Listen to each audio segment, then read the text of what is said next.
안녕하세요. 책 어떤 삶들 외에 이것저것을 읽고 있는 읽는 사람입니다. 이번에 아마 이제 자두 이야기도 마무리가 되고 책도 마무리가 될 것 같습니다. 지난 편에서 이제 자두가 사망을 한 부분까지 읽었었고 그 다음에 사이드로 자두 사건 판결문을 읽어드렸어요. 이제 이어질 내용은 자두의 죽음 이후에 펼쳐지게 될 자두의 보호자였던 미숙 씨의 삶에 대한 이야기입니다. 그리고 자두의 죽음으로 해서 펼쳐지게 될 고양이를 좋아하는 사람들, 고양이 문제에 관심이 있는 사람들의 삶에 대한 이야기이기도 할 거라고 생각을 해요. 그리고 결국은 우리 모두의 삶에 대한 이야기이기도 할 거라고 저는 믿습니다. 그러면 읽어볼게요. 종이책으로는 192페이지입니다. 누구의 고양이인가? 미숙 씨가 자두의 살해 사건을 알게 된 것은 그녀가 고양이 실종 신고를 하면서였다. 즉, 경찰은 그 주소에서 일어난 동물 살해 사건을 인지했으나 미숙 씨가 전화를 하고 주소를 알려주기 전까지는 그 사건을 미숙 씨에게 알릴 의지가 없었거나 필요를 느끼지 못했다는 뜻이었다. 요 앞부분에서 이제 그 경의선 숲길의 건물에 있던 학생들이 자두의 비명소리를 듣고 현장을 녹화를 하면서 현장을 찍으면서 경찰에 신고를 했었어요. 그리고 경찰이 와서 현장을 보고 가긴 했었죠. 하지만 자두를 찾지는 못했었습니다. 경찰이나 공무원은 동물 관련 사건 사고를 수없이 접한다. 그 중에는 자연사나 로드킬 사례도 섞여 있다. 그럴 때마다 주인이나 관계자를 찾아 알려줄 수는 없는 일이다. 하지만 자두의 사례는 달랐다. 폭행 살해 신고가 있었고 증인과 증거 영상이 있었으며 사건 현장 주변에 질비한 CCTV가 있었다. 그리고 매장 앞에는 고양이 프로필 패널이 있었다. 그러나 이 사건은 많은 동물 관련 사건 사고처럼 넘겨졌다. 공권력에게 동물 사건은 모두 똑같이 그런 것이었다. 이 일이 정말 달라진 것은 시민들에 의해서였다. 자두 사건은 SNS에 먼저 퍼졌다. 그리고 다음 날인 14일 오후 미숙 씨가 운영하는 매장은 각 언론사에서 온 기자들로 가득 찼다. 미숙 씨는 그저 정신이 없고 얼떨떨했다.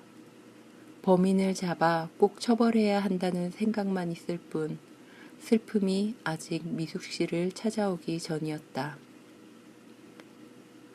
범인을 잡아 꼭 처벌해야 한다는 생각만 있을 뿐 슬픔이 아직 미숙 씨를 찾아오기 전이었다. 사건 발생으로부터 3일이 지난 16일에는 청와대 국민청원 게시판에 자두를 잔혹하게 살해한 범인을 잡아 강력 처벌해 주세요.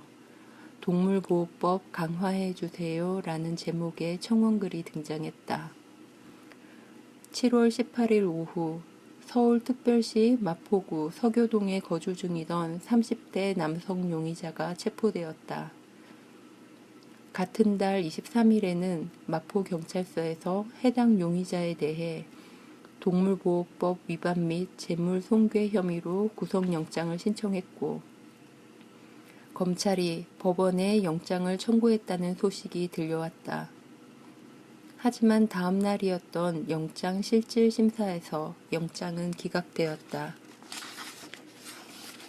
당시 서울 서부지법의 영장 전담 판사였던 최유심 판사는 범행을 대체로 인정했고 조사에 성실히 임했던 점을 고려할 때 구속 사유, 증거인멸, 도주 우려와 같은 구속의 필요 및 상당성을 인정하기 어렵다고 했다. 한 번도 자신에게 일어나리라 생각해 본 적 없는 형사사건, 자신이 하게 될 것이라 생각한 적 없던 신문 사회면 인터뷰, 그리고 뉴스와 SNS 댓글로 전해지는 사람들의 반응에 이은 사법기관의 납득하기 힘든 판단은 미숙 씨를 거칠게 흔들었다. 특히 구속 기각 소식은 분노와 실망, 공포와 불안을 모두 일으켰다. 용의자는 미숙 씨가 근무하는 곳을 알고 있었고 그곳에 다른 고양이가 있다는 것도 알고 있었다.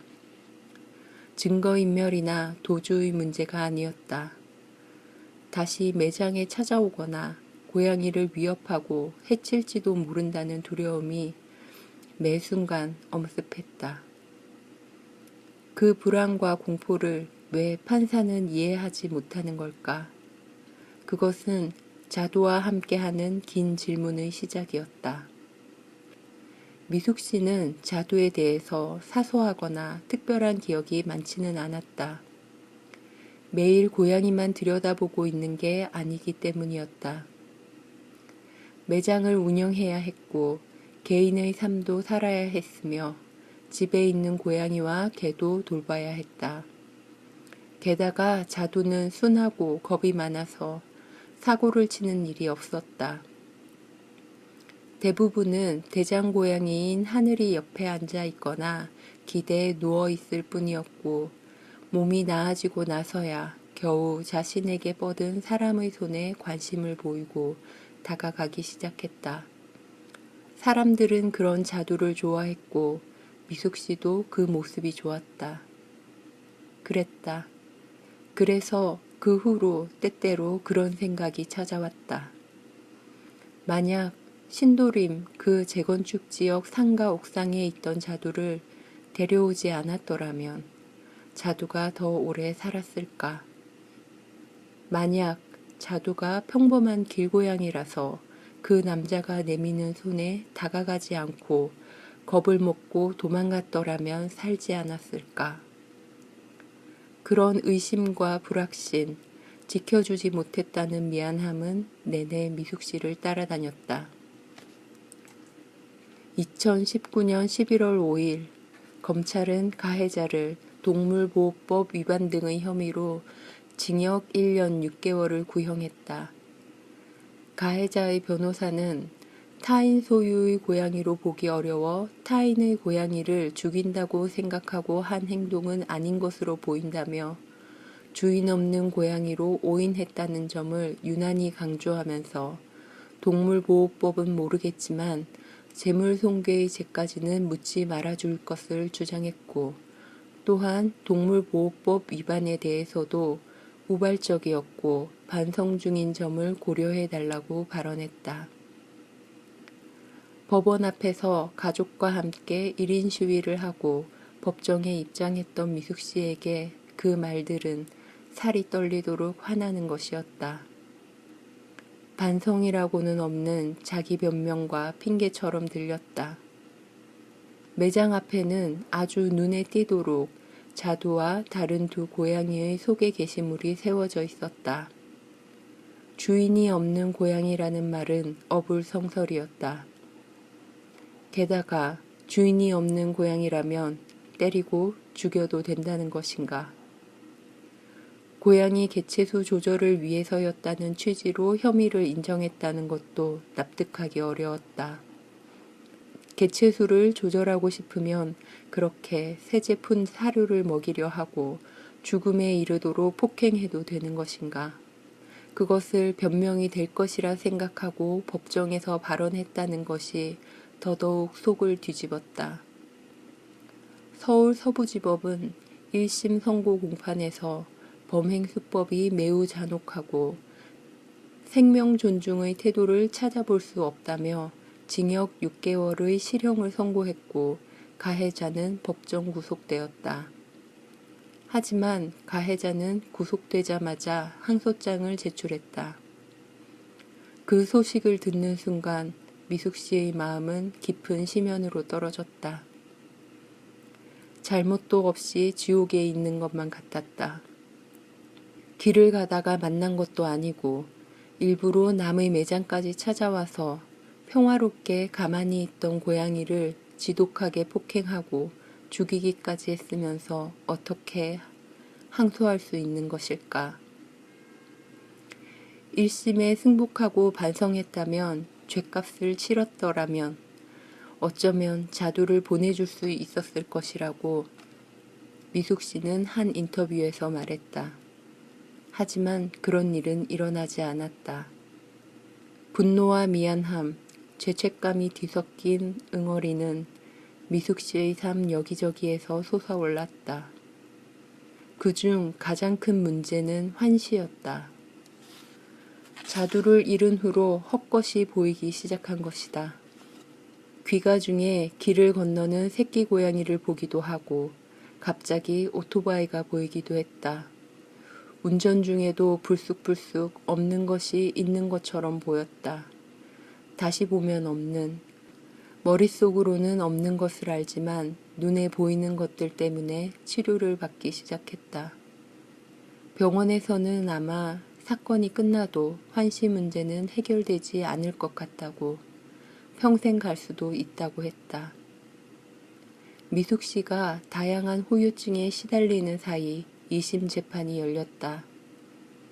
2심에서 가해자 측은 동물 학대와 재물 손괴의 죄를 저지른 것에 대해 더욱 어이가 없는 이야기를 늘어놓았다. 취업 사기와 명의 도용을 당해 신용불량자가 되었다고, 그런 불행한 경험과 기구한 인생이 이런 돌발적인 범죄를 실수로 저지르게 했다고, 하지만 이제는 반성한다고 했다. 미숙 씨 입장에서는 납득이나 이해가 어려운 말의 연결이었지만 변호사의 변론은 통했다. 이런 논리가 이 사회의 평범한 생각이기 때문이었다. 스트레스를 받고 우울하다면, 자신의 삶이 엉망이라면 실수로 폭행을 휘두를 수도 있다는 생각.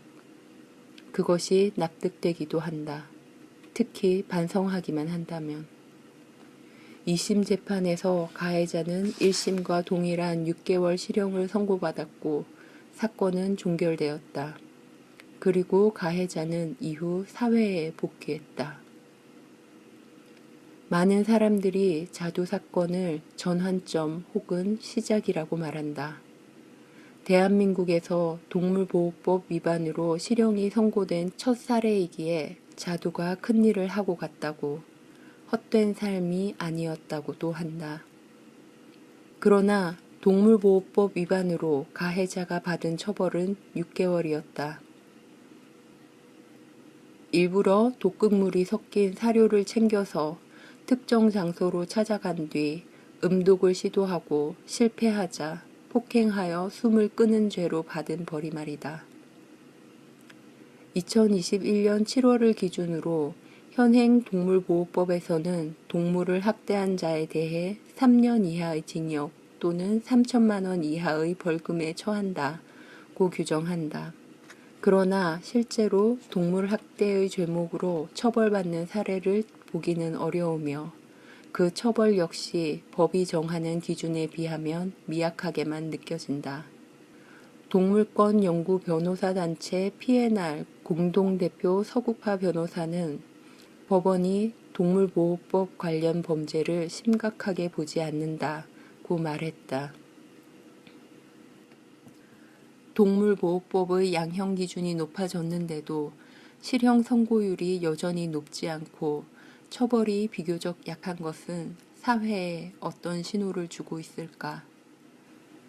동물 학대 문제는 그 후로도 꾸준히 이어졌다. 2020년 11월 울산에서 철사로 몸이 잔뜩 조여진 채 피를 흘리는 고양이가 발견되었다. 같은 지역에서 비슷한 시기에 구토를 한 채 쓰러진 고양이가 발견되었다. 그 고양이가 먹은 것으로 추정되는 사료를 급히 맨손으로 치우던 시민 역시 호흡곤란으로 자리에 쓰러지는 사고가 있었다. 이런 사례는 그리 찾기 어렵지 않다. 도심의 아파트 단지에서 상당한 기간 동안 약물을 사료에 섞어 고양이를 음독 살해한 사례, 무기나 물건으로 동물을 가해하고 사냥하는 등의 학대 범죄를 저지른 사례. 동물을 돌보는 사람에게 멈추지 않으면 계속해서 죽이겠다고 협박하며 길고양이를 연쇄 살해한 사례. 동물 학대를 서로 추천하고 영상을 공유하고 학대로 얻은 감정을 나누는 동물 학대 단체 대화방 사건까지 상황은 점점 더 심각해지고 있다. 그럼에도 그 가해자는 한결같이 말한다. 동물이 싫었다거나 울음이나 분변, 사료 등으로 피해를 입었거나 인간 세상에서 이런저런 실패와 좌절로 스트레스를 많이 받았노라고. 그래서 그랬다고. 이제는 만나야 할 세상. 자두가 볕을 쬐던 매장 데크 옆에는 여전히 비아토르의 대표 고양이 소개 입간판이 있다. 그 아래로 동물 학대가 사람을 향한 범죄로 이어진다는 문구가 붙어 있다. 동물을 향한 범죄나 혐오 문제가 거론될 때마다 항상 등장하는 그 문장은 너무도 많이 사용되어 낡고 바랜 나머지 애틋하기까지 했다. 싫거나 스트레스를 받는다는 이유로 홧김에 누군가를 해쳐서는 안 된다는 너무나 당연한 이야기가 비인간 생명, 특히 소유주가 없는 생명체에게는 적용되지 않는다. 그런 행동이 급기야 인간에게 향할지도 모른다는 가상의 대차대조표를 거론해야지만 조금이라도 납득한다.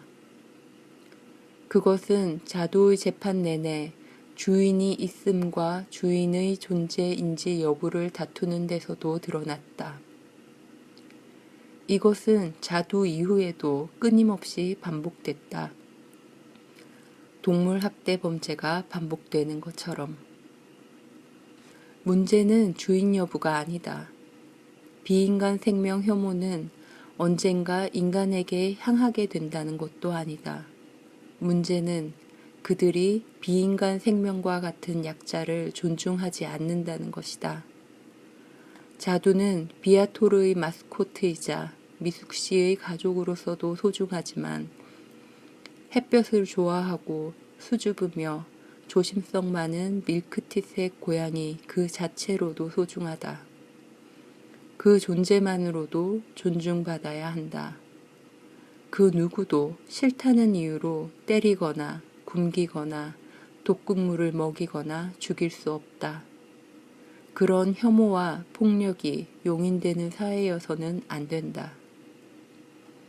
혹자는 이런 동물권 혹은 비인간 생명 존중 문제에 대해 아직 우리 사회의 공감대가 형성되지 않았다고 말할지도 모른다. 그러나 자두의 이야기에서 볼 수 있듯 사람들은 누군가의 죽음을 애도하고 슬픔을 나누는데 걸림이 없다. 자두를 위해 20만이 훌쩍 넘는 사람들이 청원에 동의한 것도, 재판 방청석에 가서 앉은 것도, 탄원서를 써서 우편으로 보낸 것도 그들이 자두의 소유주였거나 자두를 알았기 때문도 아니었다.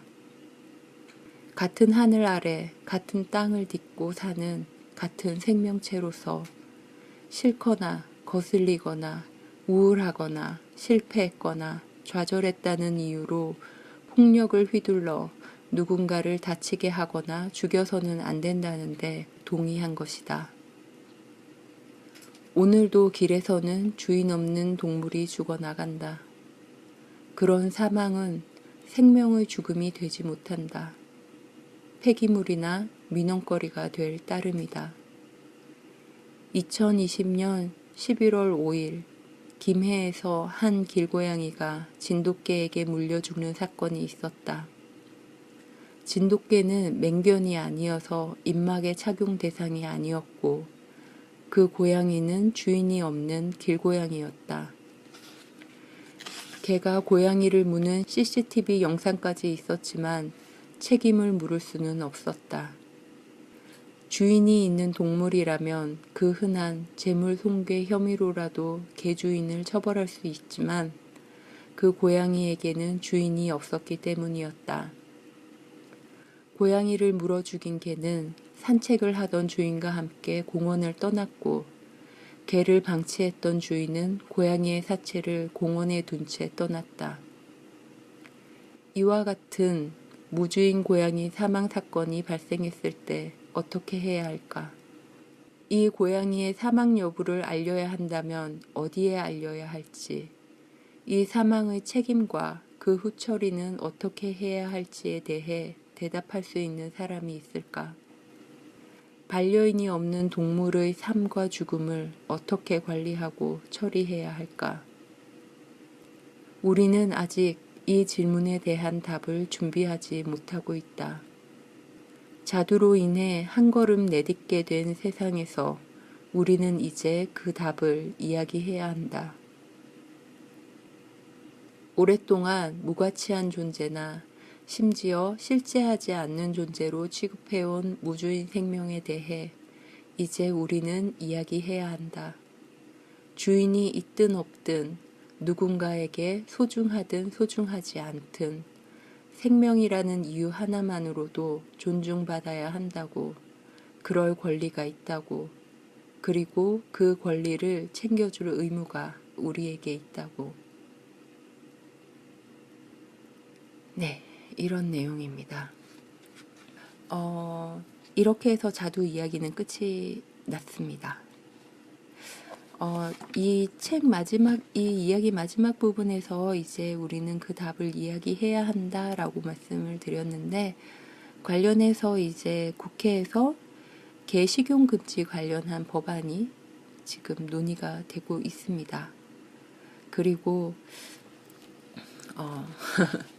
2021년 7월 19일 법무부는 민법 개정안을 입법 예고했다.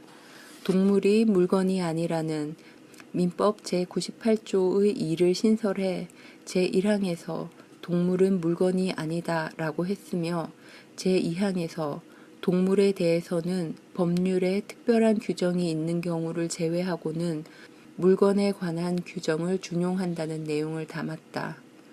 특별한 규정이 없을 경우에는 여전히 물건에 관한 규정을 따르도록 한다는 내용을 2항이 담고 있는 한계가 있지만, 그럼에도 1항에서 동물은 물건이 아니라고 명확히 한 것은 분명한 진전이다. 다만 법무부에서 개정안을 발의한 단계이며 국회 통과라는 큰 관문을 넘어야 한다. 그전 국회인 20대 국회에서도 동물이 물건이 아님을 명시하는 내용의 민법 일부 개정안을 정의당 이정미 의원이 대표 발의하였으나 국회 임기 만료로 폐기된 바 있다. 그리고 지금 이게 2021년 7월에 입법 예고가 됐었는데요. 입법 예고가 되고 이제 국회에 넘어갔는데 지금이 2023년 12월이잖아요. 아직까지 국회에 그대로 있습니다. 23년 봄에 23년의 여당인 국민의힘 당이랑 더불어민주당 양당의 원내대표가 만나서 이 안을 빠르게 논의하겠다라고 약속을 하였으나 그것이 4월인가 5월인 걸로 제가 기억을 하고 있어요. 봄에 그렇게 합의를 하였으나 아무런 진전도 없는 상태로 지금 국회 임기가 거의 마무리되어 가고 있죠. 그 말인즉슨 임기가 만료되면 이 법안은 또 폐기가 될 예정이라는 뜻이 되겠습니다. 네, 대한민국의 국회가 그렇습니다. 네, 그리고 이제 이 책의 제일 앞부분에 썼던 이야기를 책의 제일 마지막 부분에서 읽어드려야 될 것 같네요. 책의 서문, 책의 가장 앞에 썼던 이야기를 읽어드리기 전에 잠시 쉬어갈게요. 조금 이상한 구성인 것 같긴 한데 자두 이야기를 끊으면서 마무리를 하는 게 여기가 가장 좋은 부분인 것 같았습니다. 원래 23년 마지막 주와 그 전주에 파일을 올려드렸어야 했는데 이번 감기가 정말 많이 독하더라고요. 목소리가 자꾸 중간에 갈라져가지고 어떻게 정리가 잘 되지 않았습니다.